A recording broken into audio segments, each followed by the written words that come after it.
Hai semuanya, ketemu lagi sama gua Fahmi dan inilah yang sangat ditunggu-tunggu yaitu Samsung Galaxy Unpacked Mid-Year. Ini tengah tahun di bulan Juli, udah pasti dong.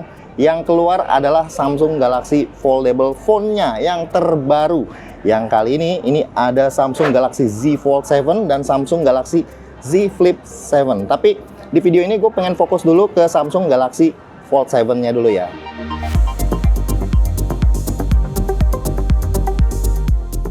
Impresi pertama gue setelah megang Samsung Galaxy Z Fold 7 ini tentu aja adalah tipisnya bro. Ini tipis banget, gila, sleek banget, parah. Ini udah tipis, terus lebih ringan juga. Nah jadi sesuai ya dengan temanya mereka yang dari kemarin tuh ngomongin soal ultra mulu, dimana ultranya itu ada 3 bagian. Yang pertama adalah ultra sleek, yang kedua adalah ultra kamera, dimana kameranya ini tuh ada upgrade. Ada yang satu lagi adalah ultra AI, dimana Galaxy AI yang udah semakin diadaptasi untuk foldable phone-nya Samsung. Nah sekarang kita ngomongin soal desainnya dulu ya. Yang pertama kali gua highlight dari Samsung Galaxy Z Fold 7 ini adalah ketipisannya coy. Ini sih bener-bener gokil ya, karena kalau dalam keadaan tertutup begini, ini tuh hampir-hampir mirip sama Samsung Galaxy S25 Ultra, punya ketebalannya ya. Dimana kalau Samsung Galaxy S25 Ultra itu punya ketebalan 8,2 mm dan ini Galaxy Z Fold 7 itu punya ketebalan 8,9 mm. Nah dalam keadaan terbuka seperti ini dia punya ketebalan 4,4 mm, dimana ini tuh udah mepet banget. Kalian bisa lihat di sini di bagian USB portnya ini udah mepet banget, udah kayak nggak ada jeda lagi ya terhadap pinggirannya. Ini bener-bener mepet. Dan untuk mendukung ultra sleeknya bukan cuma tipis ya, tapi Z Fold 7 ini juga ringan. Kalau kita bandingin sama Samsung Galaxy S25 Ultra, itu punya berat 218 gram. Dan dia nih, Samsung Galaxy Z Fold 7, dia punya berat 215 gram. Hanya terpaut sedikit aja. Nah, kalau kita bandingin lagi sama seri yang sebelumnya, itu lumayan jauh ya perbedaannya, hampir 24 gram. Karena Galaxy Z Fold 6 itu punya berat 239 gram. Nah jadi kalau kita rangkum ya, dia punya ketipisan lebih tipis 26% dari Samsung Galaxy Z Fold 6 dan punya berat 24 gram lebih ringan daripada Samsung Galaxy Z Fold 6. Nah untuk ke bagian layar depannya sendiri ya, kalau kita bandingin dengan generasi yang sebelumnya, dia tuh kelihatan lebih lebar sedikit ya daripada Samsung Galaxy Z Fold 6, yang artinya layar depannya tuh kalau menurut gua ini udah lebih nyaman ya, udah nggak narrow lagi. Terus kalau misalkan kita lihat lagi bagian layar dalamnya, nah ini bagian layar dalamnya ini malah peningkatannya lebih tinggi lagi daripada generasi yang sebelumnya. Karena layar dalamnya itu sekarang ukurannya jadi 8 inci, dimana kalau generasi sebelumnya itu layarnya itu ada di 7,6 inci. Jadi kelihatan lebih imersif, lebih lebar, lebih mewah gitu kelihatannya ya.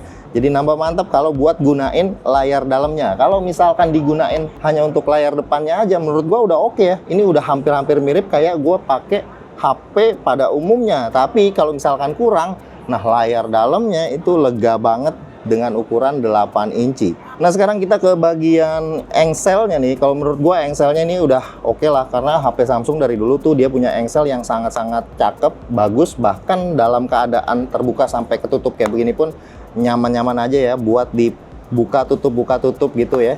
Dan kekuatannya menurut klaimnya ini menggunakan Armor Flex Hinge Water Droplet Design.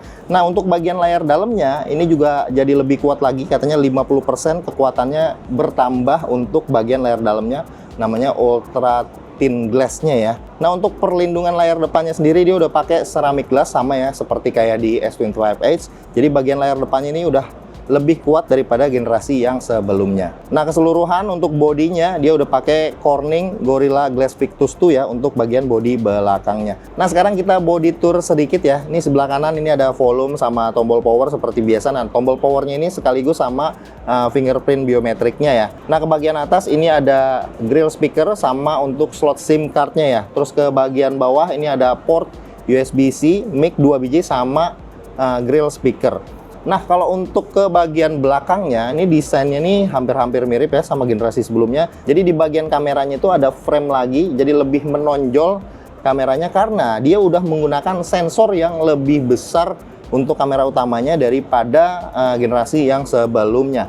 Nah, untuk pilihan warnanya sendiri, ini hero colornya warnanya navy, terus ada yang warna black juga, sama yang warna silver. Nah, untuk yang online eksklusifnya itu tersedia hanya satu warna aja ya, yaitu mint. Nah, lanjut sekarang kita ke bagian dapur pacunya, chipsetnya. Nah, untuk Galaxy Z Fold 7 ini dia menggunakan Snapdragon 8 Elite for Galaxy, dimana itu punya peningkatan NPU-nya itu naik 41%, terus CPU-nya itu naik 38%, dan GPU-nya itu naik 36% dari generasi yang sebelumnya. Nah, sekarang kita ke bagian baterainya, di mana baterainya ini sebenarnya nggak ada peningkatan ya, karena masih sama dari generasi yang sebelumnya, yaitu 4400 mAh. Tapi diklaim sama Samsung itu bisa up to untuk video playback up to 24 jam.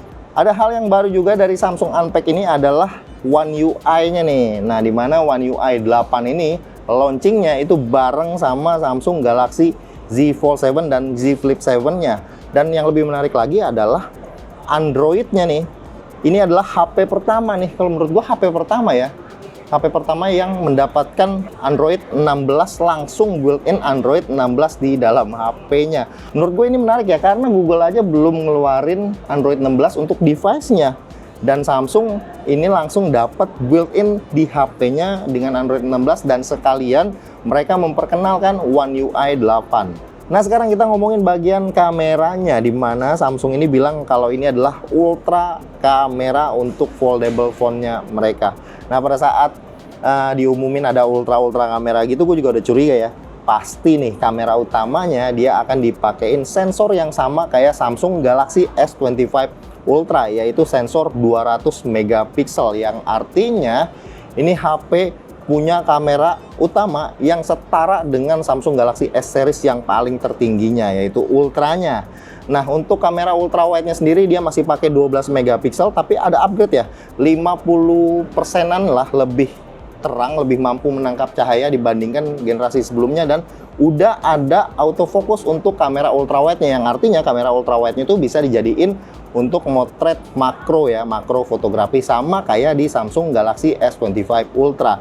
Nah, untuk kamera telefotonya ini belum ada upgrade, masih sama, yaitu 10 megapiksel di 3 kali optical zoom, yang menurut gua ya, untuk sebuah HP foldable dengan lensa telefoto seperti ini ya udah bisa dibilang cukup ya, karena pengguna foldable itu sebenarnya bukan yang terlalu kamera antusias, tapi setidaknya ini dikasih dengan kamera utama dan kamera ultra wide-nya yang lebih bagus daripada generasi yang sebelumnya.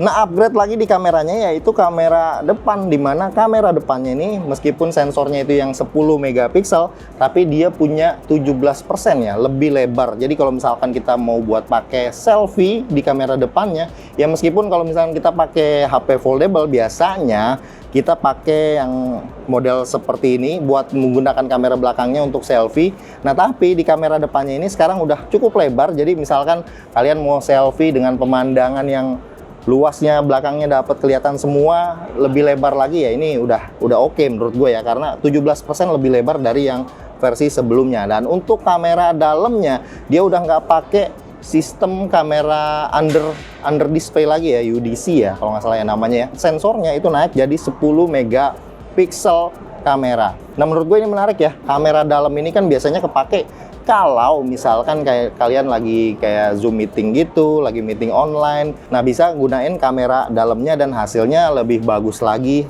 output daripada kameranya. Nah, terus kalau kita ngomongin soal kameranya, tentu ada beberapa upgrade ya di sini ya. Khususnya di bagian perekaman videonya, yang sekarang dia udah bisa merekam video HDR 10 bit ya. Ini udah pasti support HDR, terus kameranya juga resolusinya itu bisa 8K 30 fps untuk main kameranya, karena kamera utamanya itu udah pakai sensor 200 megapiksel, sama ya outputnya kayak di Samsung Galaxy S25 Ultra. Nah, untuk perekaman video dalam format yang lock tentu dong udah dapat upgrade, karena waktu di Samsung Galaxy S25 Edge kemarin aja itu kamera depannya dia bisa lock ya. Itu kalah ya, S25 Ultra aja nggak ada. Nah, di Samsung Galaxy Z Fold 7 ini dia bisa rekam format lock 4K 60 fps di semua lensanya, sambil merekam, sambil pindah-pindah lensa, sampai ke kamera depannya juga itu support untuk rekam dalam video format log. Oke, jadi sekarang kita ke bagian AI, di mana ada AI yang baru untuk Samsung Galaxy Z Fold yang diadaptasi untuk foldable phone. Yang pertama adalah Photo Assist, di mana kalau Photo Assist ini kan biasanya kalau ngedit foto ataupun video gitu lah ya, itu kan cuma ada di satu layar doang kalau HP Candy Bar ya. Nah, karena ini HP foldable, di mana HP-nya tuh juga lebar banget, jadi kalian misalkan ngedit foto nih, hasil editingnya ada di sebelah kanan, terus kan hasil yang belum di editingnya itu ada di sebelah kiri, jadi bisa real time langsung ngedit foto karena bigger screen-nya ini, karena layarnya ini lebih besar, jadi bisa real time langsung ngelihat editing kalian tuh seperti apa. Nah, lanjut ke bagian audio eraser, AI yang sangat penting ya menurut gue ya, karena di bagian audio eraser ini kalian bisa langsung lihat di sini di galerinya itu bisa langsung ada opsinya seperti ini. Kalian bisa langsung tinggal sekali klik aja, namanya Instant Audio Eraser. Ya seperti itulah fungsinya, jadi lebih dipermudah lagi untuk editing audio dari video yang kalian take. Dan Instant Audio Eraser ini juga sekarang udah ada di berbagai aplikasi ya, jadi bukan cuma di galeri aja, kayak di recording, sound recorder itu juga ada, dan juga di Notes app-nya Samsung itu juga udah ada. Oke, jadi kesimpulannya menurut gua setelah ngelihat langsung hands on langsung Samsung Galaxy Z Fold 7 ini gokil sih. Ini slick banget, tipis banget, terus kameranya juga gua nggak sabar ya pengen nyobain experience langsung kameranya. Mungkin setelah daripada video unpack ini gua akan dapat unit retailnya dan kita langsung akan tes. Jadi langsung aja nanti di videonya gue akan ngetes kameranya.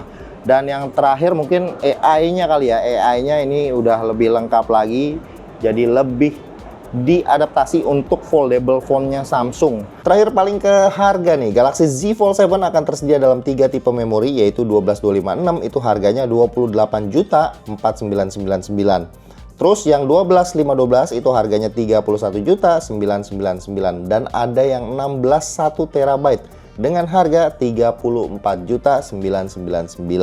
Selama masa pre-order 9 Juli sampai 31 Juli 2025 itu konsumen ya berhak ngedapetin free memory upgrade itu senilai 3,5 juta, terus ada bank cashback ya senilai 3 juta, terus ada trade-in cashback senilai 1,5 juta, dan penawaran PWP senilai 700.000. Terus dapat proteksi Z Premier Service untuk proteksinya hingga 3 tahun ke depan. Oke lah, cukup segitu aja video kali ini hands-on icip-icip Samsung Galaxy Z Fold 7 langsung dari Amerika, langsung dari New York, gua Fahmi, dan sampai ketemu lagi di video yang berikutnya. Bye.